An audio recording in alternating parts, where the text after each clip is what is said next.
Grace, peace, and mercy be to you from God, our Creator, His Son, and our resurrected Savior. Amen. The most common phrase that should be said here in Minnesota today is Happy Mother's Day. For those that are mothers, for those that act and care and share love with others like mothers, it hopefully has come out of your mouth in some capacity today. Happy Mother's Day. Now here in the beloved state of Minnesota, the second most common phrase being said today is, How's fishing? Well, thanks for asking. I would love to tell you how fishing was. Friday morning, after I got my kids on the bus and my girls on the bus and my son to preschool, I headed up to Henning, Minnesota, which is about 3 hours northwest of here. And we were going to fish crappies on Friday because you can't fish for walleye or northerns or bass until midnight going into Saturday, which we did. I'll get there in a minute. But first, let me tell you about the crappie fishing. We went to this lake, and I have never seen with my two eyes in a body of water crappies as big as we found in that lake. I mean, my hands are all nicked up because when you try to reach your hand around a crappie and its little fin pokes you and you do it again and again, we caught probably 200 crappies on Friday. By far the best crappie fishing I have ever experienced in my entire life. And oh, did it taste good. We brought them back to my buddy's cabin, we filleted them up, had a wonderful fish fry. It was fantastic. The water was clear, and so if the one wasn't big enough that you wanted to catch, you just kind of pulled it away from that one. And I mean, it was amazing. And that was just Friday afternoon and evening. We left the cabin at about 11:30 to go fish for walleye because it was going to be midnight and we didn't catch any fish. It's 3 in the morning and we're still fishing, and I'm thinking, what the heck? This is horrendous. I want to go home. Well, at least back to sleep for a little. So we did, and we decided yesterday, late morning, we're going to drive over to Mille Lacs. Because we had a couple buddies fishing Mille Lacs, and that's kind of on my way home, only 2 hours from the lake to my house. And so we went back, we went east to Mille Lacs, and we fished Mille Lacs. Now, if you know anything about Mille Lacs, it's a well-known lake. The walleyes can be pretty, the numbers of them and the size of them can be pretty decent. But because the numbers are down, you can't keep anything. But that's okay. I'd rather catch a lot of walleye and come home with 0 than maybe catch one walleye in a different... I mean, I can go to the local market and buy fillets of walleye if I need to eat it that bad, right?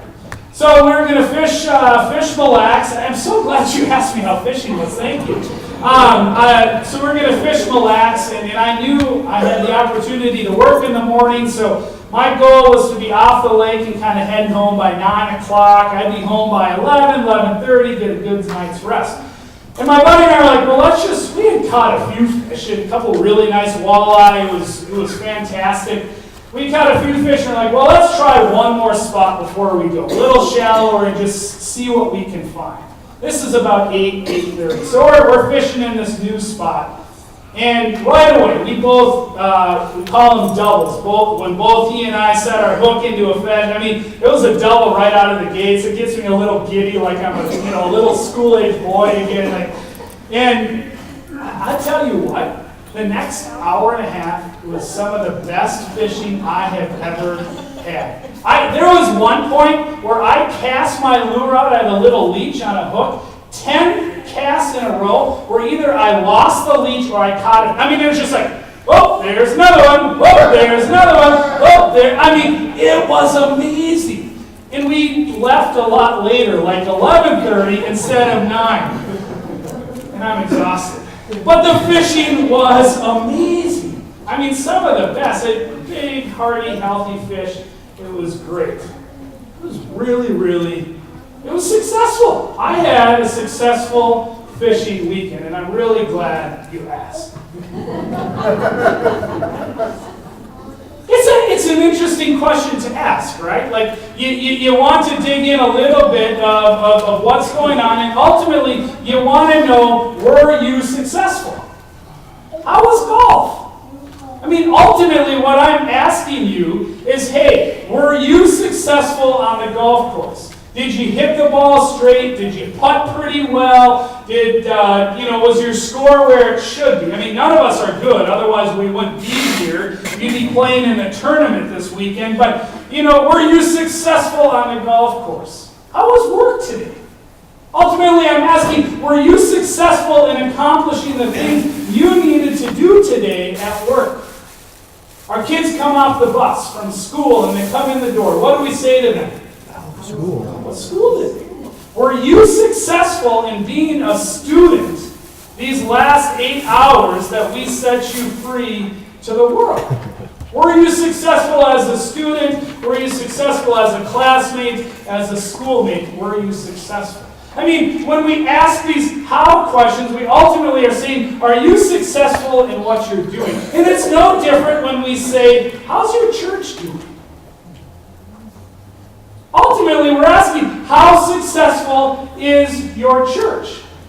How is your church doing? When that question is asked, ultimately, I want to know how successful your church is. And with every how question we ask, we have kind of built into our mind measuring tools, rulers, scopes that we use to figure out, well, you shot 181? According to my calculations, you weren't very successful today on the golf course. What, your membership is declining and giving isn't where it used to be? Well, you're not really a successful church anymore, are you? And I was pondering this question of success a little bit on my fishing trip and how it correlates to church. Because sometimes it's a matter of perspective when we want to ask these successful and how successful questions. See, I got lucky. I actually caught fish yesterday. I mean, my sermon was going to be how was fishing if I didn't just get here this morning and be like, all right, I had a cool weekend. I need to tell somebody about all the fish I caught. Yeah, all right, it's going to be how was fishing. Like we printed bulletins Friday and it had it in there. Because here's the thing, 85% of the time, do you know how many fish I catch? 0. But if you were to ask me, so let's create a different scenario. Hey, I was out on Mille Lacs yesterday, I went fishing. Oh, you want to know how successful I was? I didn't catch any fish. 0.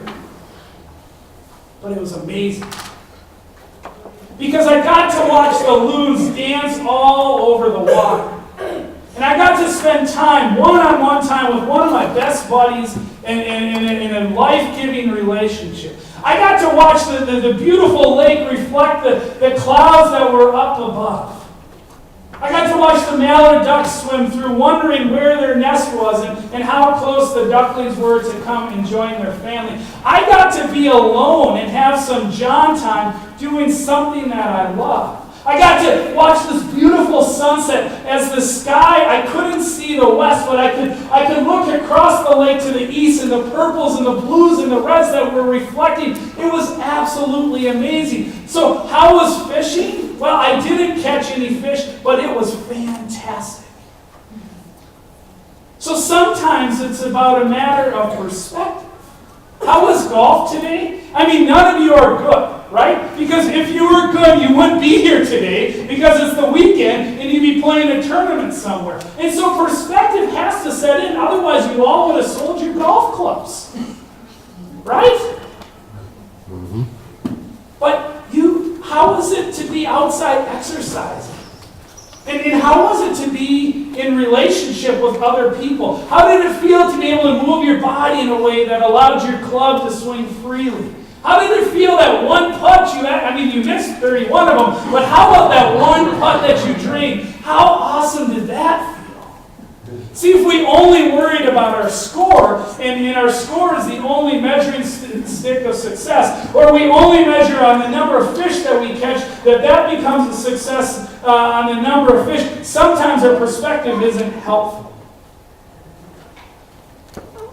If we are only willing to measure the vitality and the successfulness of a church, when I say, how is your church doing on our membership numbers and how much money we have, which is often the two measuring tools that are used, it's not good.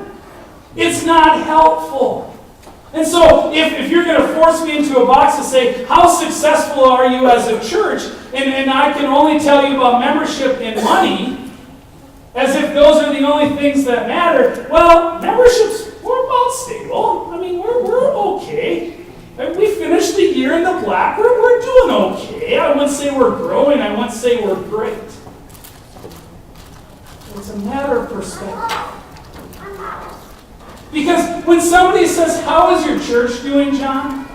I fill with pride to start to tell the stories of how well we are doing as a church.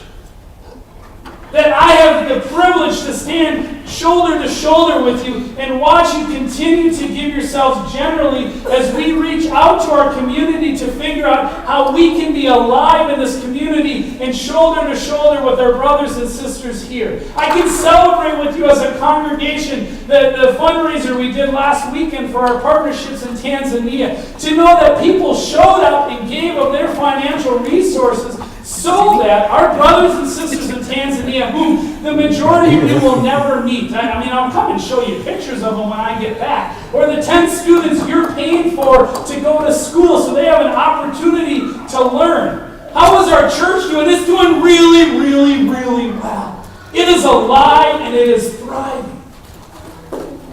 I watch you say yes when we invite you to give of your time as a volunteer. Your willingness to continue to give of your financial resources so that we can have things like Sunday school and confirmation and adult Bible study.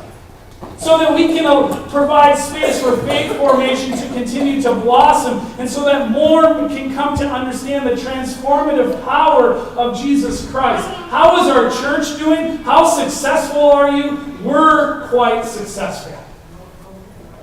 But sometimes we have to look at it from that perspective.